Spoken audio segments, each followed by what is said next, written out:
Hey everybody, so this video is about Shelford law of tolerance and the concept of optimum. Before going into this video, I'll share an idea of this paragraph and then topic would be very easy for you to understand. So ये पहली line कहती है कि जो growth and productivity होती है organism की, that is not only affected by the factor which is present in limited amount, but also affected or influenced by the factor which is present in higher amount. मतलब कि organism की जो growth और productivity होती है वो केवल उस फैक्टर से नहीं इफेक्ट होती है जो कि लिमिटेड अमाउंट में प्रेजेंट होता है, बट वो जो फैक्टर हायर अमाउंट में प्रेजेंट होते हैं जैसे कि लाइट, हीट, वाटर, मिनरल्स, वो भी उसकी ग्रोथ एंड प्रोडक्टिविटी को इफेक्ट करते हैं. अब नेक्स्ट कहता है कि for every environmental factor a species has a range of tolerance with minimum and maximum limit. कि किसी भी इन्वायरमेंटल फैक्टर की अगर मैं बात करूं तो किसी भी स्पीशीज़ के पास जो है होती है वो इसकी एक मिनिमम और मैक्सिमम रेंज होती है उस फैक्टर को टॉलरेट करने की. अगर मैं इसको आप एग्जांपल से समझाने की कोशिश करूं, जैसे सपोज करो हम टेम्परेचर की बात करते हैं. So here I am taking example of temperature.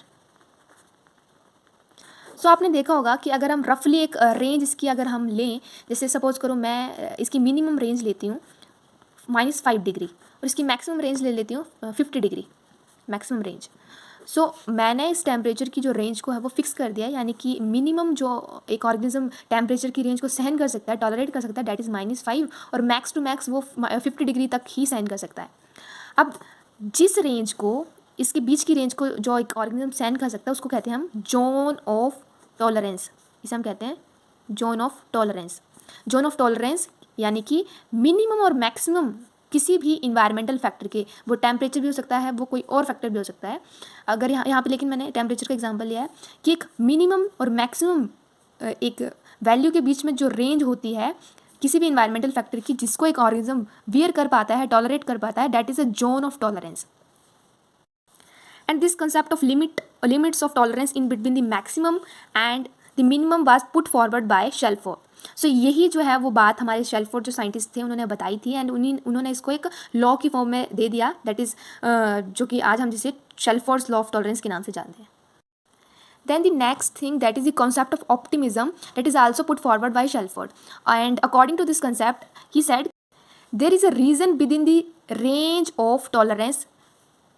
उन्होंने कहा कि जो जोन ऑफ टॉलरेंस होती है उसी के बीच में कोई एक रीज़न प्रेजेंट होता है जहाँ पे एक ऑर्गेनिज्म की जो एक्टिविटी होती है, उसकी जो फिटनेस होती है, वो जो उसकी ग्रोथ होती है वो मैक्सिमम होती है. उन्होंने कहा कि जोन ऑफ टॉलरेंस में एक रीज़न होता है, एक जोन होती है जहाँ पे जो ऑर्गेनिज्म की फिटनेस, उसकी ग्रोथ मैक्सिमम होती है, और वो जो रेंज होती है वो एक ऑर्गेनिज्म के लिए एक बेस्ट इन्वायरमेंट प्रोवाइड करती है. तो उस जोन का उन्होंने नाम दिया जोन ऑफ ऑप्टिमम.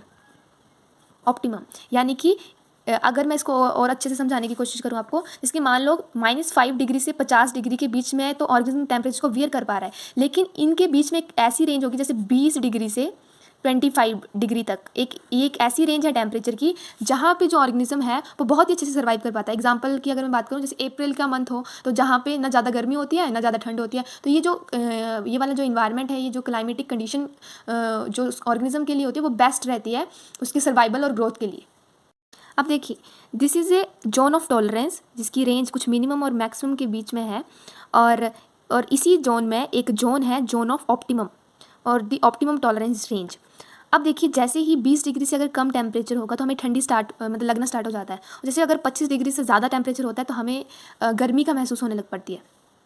तो यानी कि सिंपल यहाँ से एक कंक्लूजन निकल रहा है कि अगर हम ऑप्टिमम रेंज से आगे या पीछे जाते हैं तो हमारे लिए स्ट्रेस कंडीशन बनने लग पड़ती है कि हमें जैसे यहाँ पे इस रीजन में ठंडी लग पड़ती है लगने, तो यहाँ पे हम गर्मी का महसूस करते हैं.